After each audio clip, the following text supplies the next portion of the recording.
नमस्कार. पुन्हा एकदा आजच्या व्हिडिओत तुमच्या सगळ्यांचं खूप स्वागत.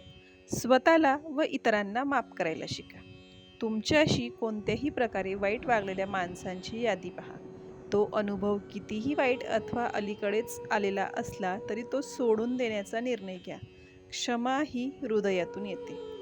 आपल्याला सोसाव्या लागणाऱ्या भावनिक दुःखापैकी बरेचसे दुःख इतरांकडून मिळालेल्या अयोग्य वागणुकीमुळेच निर्माण झालेले असते. आपले मन दुखावलेले असते. आपल्याला आपला विश्वासघात झाल्याची, अ, अम, विसरल्याची अथवा अनादर झाल्याची भावना येते. आपण स्वतःच्या बचावासाठी धरून ठेवलेल्या याच भावना नाराजीत रूपांतरित होतात. आपण जर आपल्या मनस्तापाला कारणीभूत असलेल्या माणसांवर नाराज झालो, संतापलो, तर त्या माणसाच्या सहवासात असताना आपल्याला भावनिकदृष्ट्या कमजोर वाटत नाही. आपण जे भावनिक दुःखभोग अनुभवतो त्यापैकी बरेचसे दुःखभोग आपण स्वतःला ज्या प्रकारे वागवतो त्यातून निर्माण होतात. आपणच आपले सर्वात कठोर टीकाकार असतो. आपण जेव्हा एखादी चूक करतो, सुमार निर्णय घेतो अथवा आपल्या आदर्श मापदंडानुसार कामगिरी करू शकत नाही, तेव्हा आपण स्वतःवर खरमरीत टीका करतो. आपण स्वतःला आपले अपयश व उणिवांबद्दल सडकून काढतो. यातून अपराधीपणाची व शरमेची भावना तयार होते. तसेच आपल्या आत्मप्रतिमेला विनाकारण घायाळ करणाऱ्या, आपण स्वातंत्र्याला शृंखलात जडणाऱ्या भावना निर्माण होतात. यावरील उपाय म्हणजे क्षमाशील वृत्ती स्वीकारणे. आपण इतरांना व स्वतःलाही माफ करण्यास तयार असले पाहिजे. ही गोष्ट अर्थातच जेवढी बोलायला सोपी आहे तितकी करायला सोपी नाही. इतरांना माफ केले की आपण त्यांच्या दृष्टीने कमजोर बनतो. मग आपल्याला ते पुन्हा त्रास देतील अशी आपल्याला भीती वाटते किंवा ते आपला पुन्हा अपमान करतील. म्हणून आपली इच्छा असते त्यांना माफ करण्याकडे. आपण त्यांना माफ नाही केलं पाहिजे असं आपली इच्छा असते. स्वतःला माफ करणेही सोपे नसते. आपण स्वतःला कुठल्याही गैरकृत्यातून सुटू द्यायला तयार नसतो. मनात कुठेतरी आपल्याला आपण परिपूर्ण असावे असे वाटत असते. आपण स्वतःसाठी अवास्तव उच्च मापदंड ठरवलेले असतात. आपण स्वतःची चूक करायची मुभा देत नाही.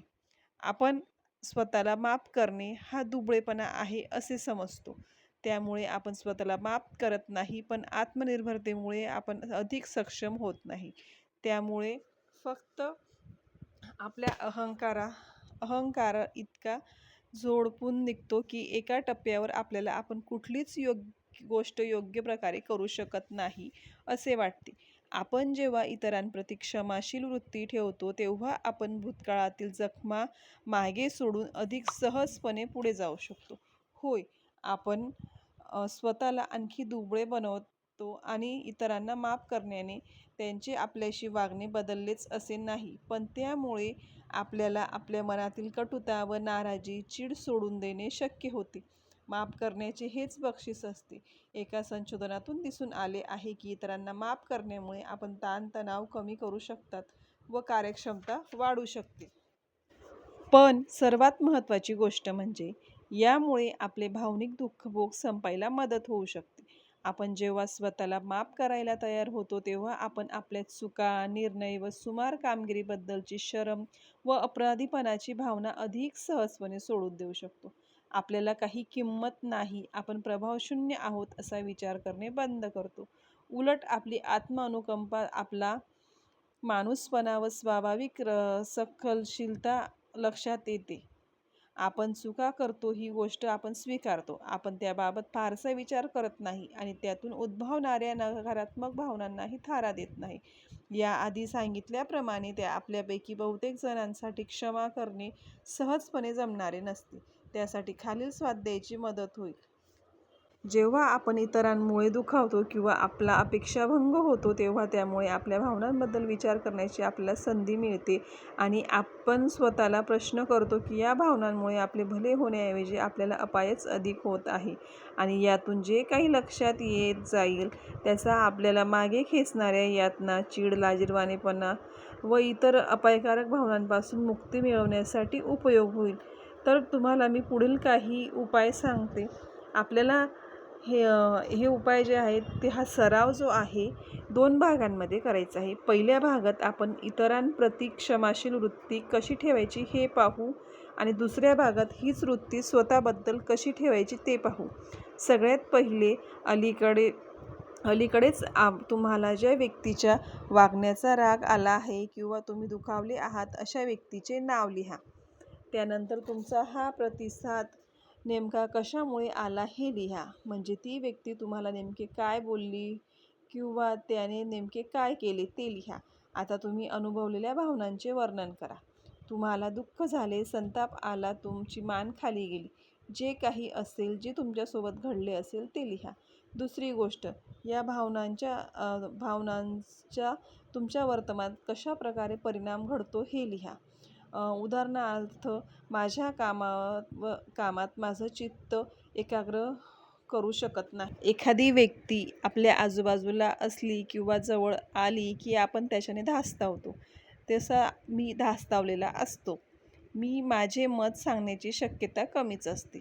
मला माझ्या ध्येयांच्या बाबतीत नाउमेद झाल्यासारखे वाटते. मी माझ्या प्रियजनांसोबत राहू शकत नाही. तिसरी गोष्ट, तुम्ही या व्यक्तीला माफ करून पुढे गेलात तर तुम्हाला काय वाटेल हे लिहा.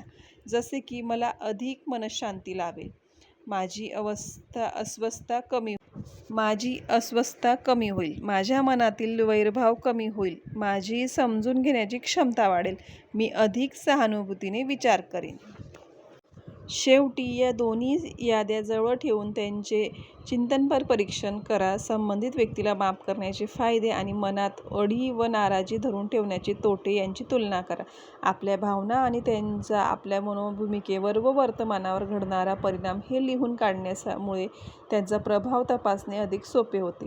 आपल्याला अधिक वस्तुनिष्ठ होण्यास ते याची मदत होते. तसेच आपण मनात नाराजी, संताप व न्यूनत्वाची भावना धरून ठेवण्यापेक्षा इतरांना माफ करून पुढे जाणे हिताचे ठरेल ही गोष्ट आपल्या आणखी पटकन लक्षात येते.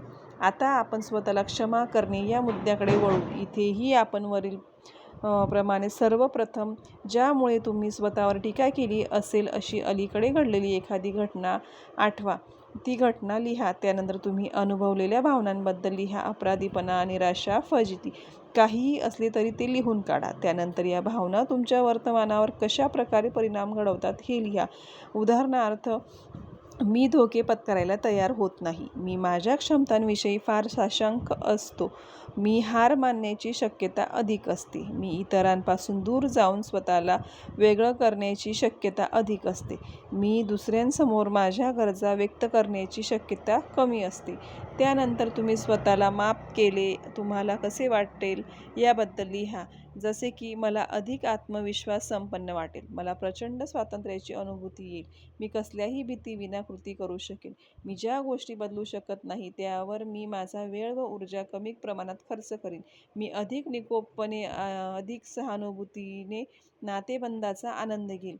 शेवटी स्वतःला माफ करण्याचे फायदे आणि सतत आत्मनिर्भरसना करण्याचे तोटे यांची तुलना करा. त्यावरून आपल्या लगेच लक्षात येईल की स्वतःला माफ करणे हा आपल्या मनातील निराशा, अपराधीपणा व इतर भावनिक ओझी उतरवण्याचा सर्वात सुरळीत मार्ग आहे. तुम्हाला जर माझा व्हिडिओ आवडला असेल तर प्लीज चॅनलला लाईक, शेअर, कमेंट आणि सबस्क्राईब करायला विसरू नका. आणि तुम्ही या व्हिडिओमधून काय शिकलात ते देखील कमेंट करून सांगा. चला आता भेटूया पुढच्या व्हिडिओमध्ये. तोपर्यंत बाय बाय.